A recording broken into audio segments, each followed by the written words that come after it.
Neglect starts as an infection, and if you don't take care of it, it becomes a disease.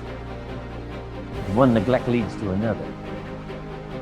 And the worst of all, when neglect starts, it diminishes our self-worth, our self-confidence, our self-value. It's easy to take the easy option. It's easy to rationalize. If no one around you is living at a high level, no one around you is achieving at the highest level, it might seem okay to take it easy. It's easy to get in a big, average, miserable rut. What's not easy is putting in the work when you don't feel like it. What's not easy is continuing to raise the bar when everyone around you remains the same. Not one's life is ever easy. How did you ever think you were ever going to make any progress? You can make this your time. You can take control of the life you want to live. Have the authority to know what you need to change, to know how to change, and then to take action. Have discipline for yourself into progress. Switch your routine. Good people can't really handle them on the level that someone who's great is. So you're praying for greatness and a problem comes and you're running from the problem. You don't understand that it is in solving the problem that you become wealthy. You don't understand that when you solve that problem, you solve something that 2 other million people couldn't solve. And so once you solved it, that solving the problem elevated you. There's so much knowledge out there, so much information, so many ways to get better. And we make so many mistakes. We're the product of our mistakes.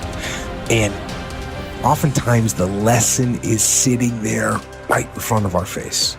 It's there to be learned, but we miss it, or we don't pay attention to it, or we think we know better until it punches us in the face. Be confident in your ability to overcome any challenge that comes your way. Why? Because your level of confidence is going to determine what you strive for. If you don't have confidence, what you'll do is you'll see something that you want, but you won't go for it because you'll tell yourself, I'm not cut out for this. I'm not good enough for this. I don't speak well enough for this. I'm not credentialed enough, or I'm not qualified enough. And what you're doing is holding yourself back. Think about how can you do something different? We decided to take a risk and be different. So how can you be different in your category, in your career, in your field of interest, whatever you're doing? How can you purposefully choose to evolve and do something different? Because that's a risk. And sure, not all risks are rewarded, but I'll tell you what's never rewarded: stagnation. One of the things that we must do is that we must be involved in working on achieving self-mastery. You must work on yourself continuously. Never be satisfied with yourself. If you can't fly, run. If you can't run, walk. If you can't walk, crawl. But by all means, keep moving. Part of the reason that people go watch anti-heroes and villains is because there's a part of them crying out for the incorporation of the monster within them, which is what gives them strength of character and self-respect, because it's impossible to respect yourself until you grow teeth. And if you grow teeth, then you realize that you're somewhat dangerous, or maybe somewhat seriously dangerous, and then you might be more willing to demand that you treat yourself with respect and other people do the same thing. And so that doesn't mean that being cruel is better than not being cruel. What it means is that being able to be cruel and then not being cruel is better than not being able to be cruel. Because in the first case, you're nothing but weak and naive. And in the second case, you're dangerous, but you have it under control. And a lot of martial arts concentrate on exactly that as part of their philosophy of training. It's like, we're not training you to fight. We're training you to be peaceful and awake and avoid fights.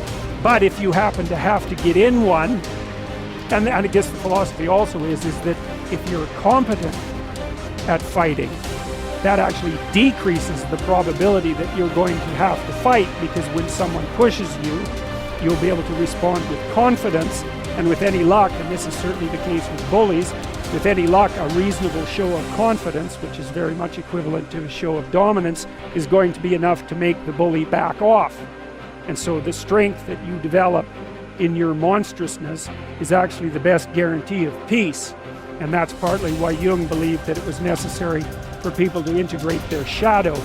And he said that was a terrible thing for people to attempt, because the human shadow, which is all those things about yourself that you don't want to realize, reaches all the way to hell.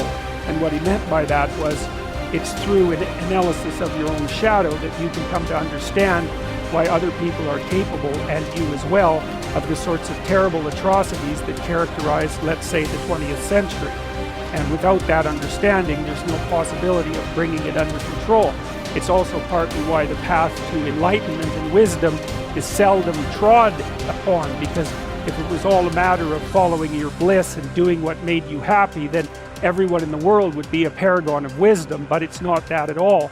It's a matter of facing the thing you least want to face as the gateway to wisdom, and the gateway to the development of personality, which is exactly the same thing, is precisely through the portal that you do not want to climb through.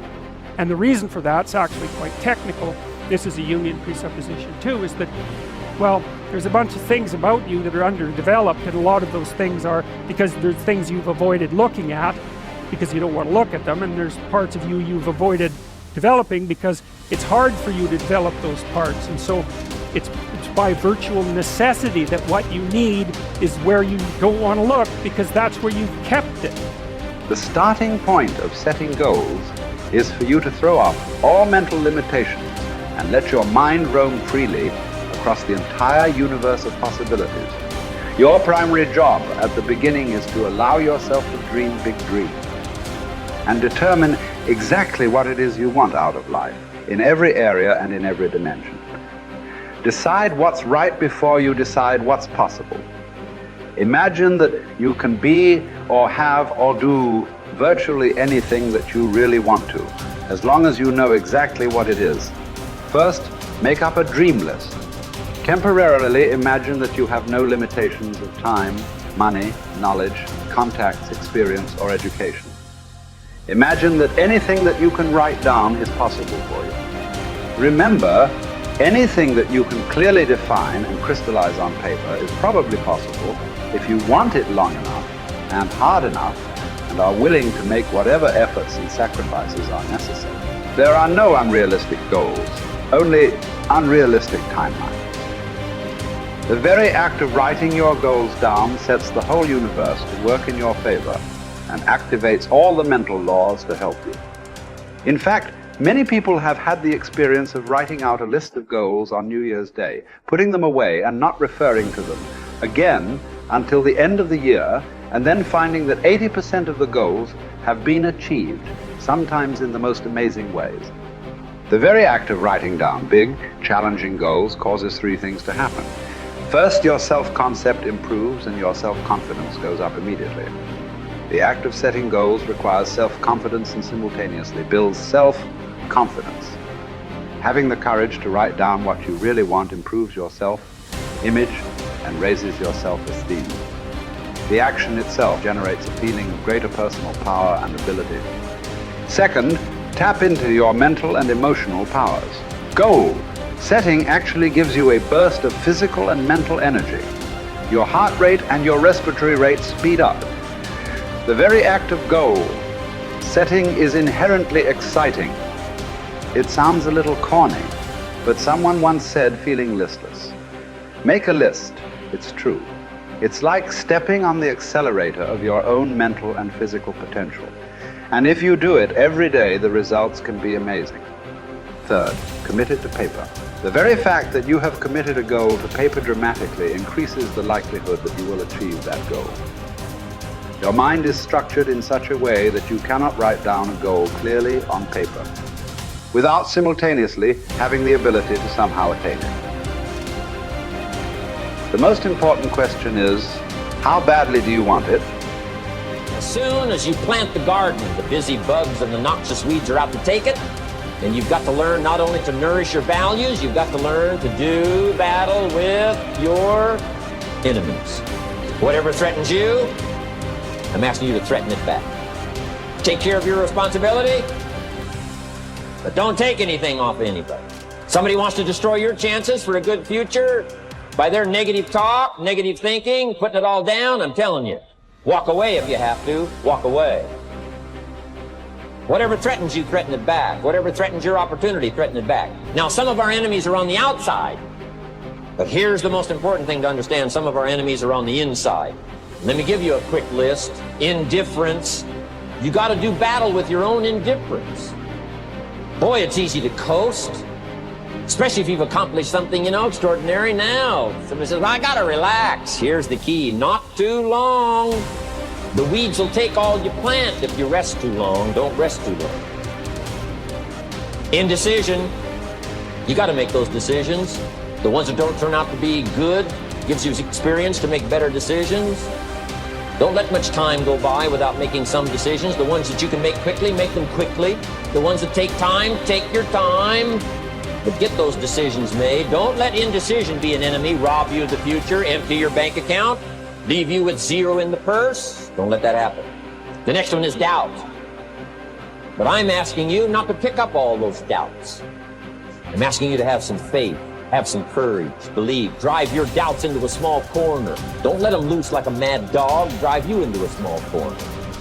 Don't doubt the future. Don't doubt the possibilities. Here's the most important one of all. Don't doubt yourself. If I've got miracle working power to change my life, so do you.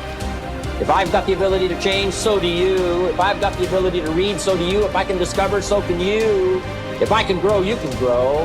If I can develop, you can develop. If I can get an invitation like I got 6 years ago, help take something around the world, so can you. If I can stand on this platform, Idaho farm boy raised in obscurity, so can you. I'm asking you, don't sell yourself short.